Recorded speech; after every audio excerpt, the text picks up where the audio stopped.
안녕하십니까, 박사호입니다. 미 트럼프 대통령이 13일 플로리다주 샌포드 연설에서 기염을 토했습니다. 우한 폐렴에서 완전히 벗어난 뒤 처음 갖는 마가 유세였습니다. 그는 11월 3일은 미국 대선 역사상 가장 익사이팅한 날이 될 것이며 2016년보다도 더 감동스러울 것이라고 말했습니다. 트럼프 대통령의 주치 션 커니는 트럼프 대통령이 질병통제센터의 격리 기준에서도 해제됐으며 PCR 검사에서도 정상치로 나왔다고 밝혔습니다. 트럼프의 선거고문 제이슨 밀러는 폭스뉴스와의 인터뷰에서 트럼프는 바이든과의 토론을 취소한 대신 타운홀 미팅을 가질 것이라고 밝혔습니다. 트럼프 대통령은 조 바이든을 마음껏 조롱하고 있습니다. 아무도 가지 않는 유세 현장으로 분위기가 완전히 죽었다고 말했습니다. 치매인 듯한 조 바이든의 어이없는 발언도 계속 이어지고 있습니다. 10월 10일 바이든은 펜실바니아주 유세에서 You are trying your best란 알아듣지 못할 말을 했습니다. 한국어로도 이게 무슨 말인지 번역이 되지 않습니다. 다들 바이든의 머릿속에 뭐가 들었는지 알 수 없다. 관중석에 풍만한 여성을 보고 있었던 것 아니냐. 대통령을 하기에는 정신적 장애가 심하다는 반응을 보이고 있습니다. 그런가 하면 자기가 상원 의원에 출마했다는 이야기도 했습니다. 또 과거의 경선 상대인 밋 롬니의 이름도 기억을 못했습니다. 트럼프 대통령은 만약 자신이 이랬으면 자격이 박탈됐을 거라면서 바이든은 역시 슬리피 조일 뿐이라고 조롱했습니다. 바이든의 상태가 계속 악화되고 있다면서 이대로라면 중공에 먹힐 것이라는 말도 빼놓지 않았습니다. 트럼프 대통령은 오바마, 바이든, 힐러리가 연루된 이메일 스캔들에 대해서도 맹공격을 퍼붓고 있습니다. 폼페오 국무장관은 이메일 스캔들 관련 증거들을 대선 이전에 모두 공개할 것이라고 밝혔고, 트럼프 대통령은 힐러리는 감옥에 가야 한다고 말했습니다. 힐러리 이메일에는 차이나 러시아 커넥션이 포함되어 있는 것으로 알려지고 있습니다. 힐러리 이메일에 보실라이를 제거하는 과정에서 바이든이 중공에 결정적인 도움을 준 내용이 들어있는 것으로 의심되고 있습니다. 힐러리가 국무장관으로 재직하고 있을 때 개인 서버를 이용해 국가 기밀을 저장한 것이 이메일 게이트입니다. 2016년 대선 기간에도 큰 문제가 되는데 힐러리는 3만 3천 건의 메일을 삭제했습니다. 미 국무부는 힐러리가 삭제한 메일 가운데 중공에서 발생한 왕리준 사건도 있는 것으로 보고 있습니다. 2012년 2월 충칭시 공안국장이던 왕리준은 청두의 미 영사관에 들어가 망명을 요청했습니다.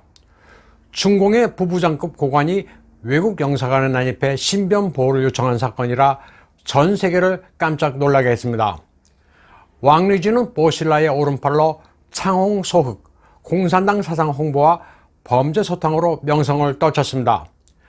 그런 그가 어느새 보실라와 사이가 틀어져 보실라의 일가의 비밀 자료를 가지고 청두 미 영사관에 망명을 요청했습니다.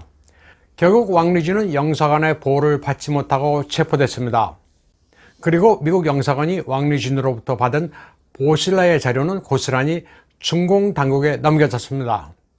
이때 역할을 한 이가 바로 친중파인 바이든입니다.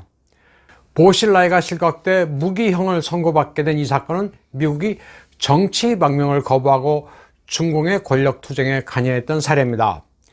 미 대선에 앞서 여러 가지 핵폭탄급 폭로가 잇따를 전망입니다. 그런데 오바마, 힐러리, 바이든의 공모는 이뿐만이 아닙니다.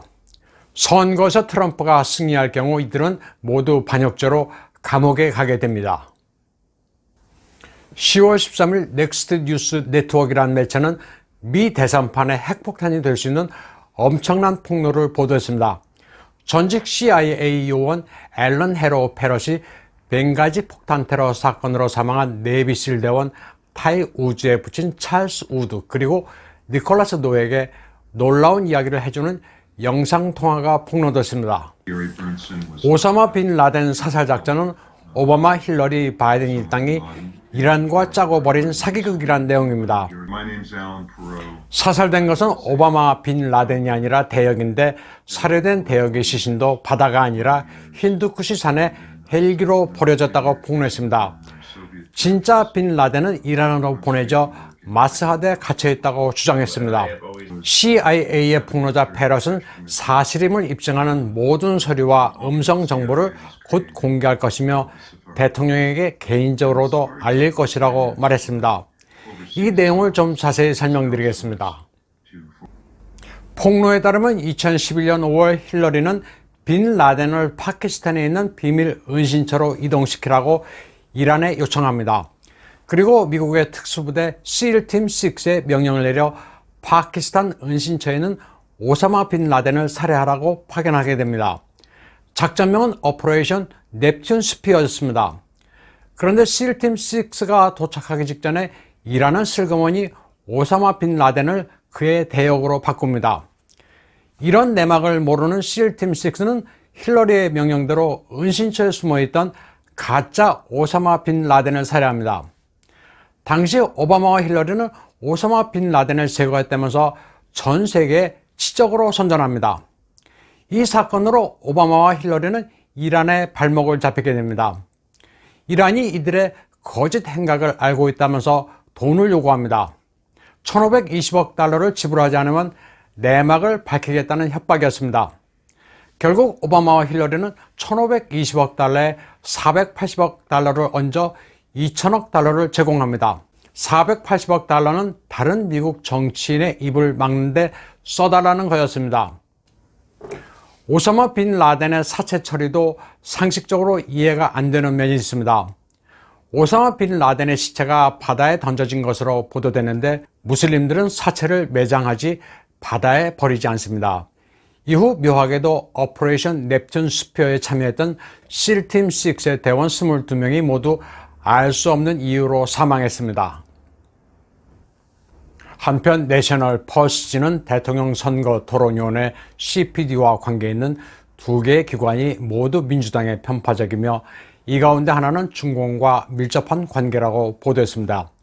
Transition Integrity Project와 The Berggruen Institute라는 기구입니다. 이 가운데 후자는 중공과 그리고 Transition Integrity Project는 트럼프의 적대적인 조지 소로스로부터 자금 지원을 받고 있다고 밝혔습니다. 미 대선 전에 미국과 타이완이 정식 외교관계를 맺는 놀랄만한 일이 발생할 수도 있다는 예측도 나오고 있는 가운데 차이잉원 총통은 공군의 정보 수집 조기경보 레이더 기지와 방공연대를 시찰했습니다. 차이 총통이 시찰한 레이더 기지입니다. 타이베이 북쪽 신주의 해발 2620m 러산에 있는 페이브 포스 전략 레이더 기지입니다. 타이완 국군의 눈으로 미사일을 추적하는 위상 배열 레이더로 전 세계에 몇 없는 초강력 레이더입니다. 탄도미사일 탐지 범위는 5000km, 디테일하게 추적하는 범위는 2000km로 알려져 있습니다. 중공 내에서 이착륙하는 모든 항공기는 물론이고 미사일을 추적합니다. 북한의 미사일 발사를 탐지 추적할 정도여서 미국, 일본 동맹과 이 두 나라와 타이완 간 군사 정보 교류에도 큰 역할을 하고 있습니다. 미국의 위성 정보를 실시간으로 받고 있는 아시아 지역 내에서 가장 강력한 레이더입니다. 타이완 입법원이 2003년 예산을 편성해 2013년에 전력화됐습니다. 그런데 차이잉원 총통이 레이더 기지를 방문할 때 미국인 군사 고문으로 보이는 이가 카메라 화면에 포착됐습니다. 타이완 당국이 의도적으로 노출시킨 것으로 해석되고 있습니다. 차이잉원 총통은 해발 2620m 레이더 기지를 방문하면서 전용 차편으로 마라탕을 실어가 장병들과 함께 식사를 했습니다. 높은 지대라 기온이 쌀쌀해지니 뜨거운 마라탕으로 몸을 녹이고 국방에 힘써 달라는 취지였습니다. 아일랜드 네이션이란 타이완 최초의 정치 드라마입니다. 타이완 민주화의 역정을 그린 드라마로 제작사 측은 시즌2를 기획하고 있습니다.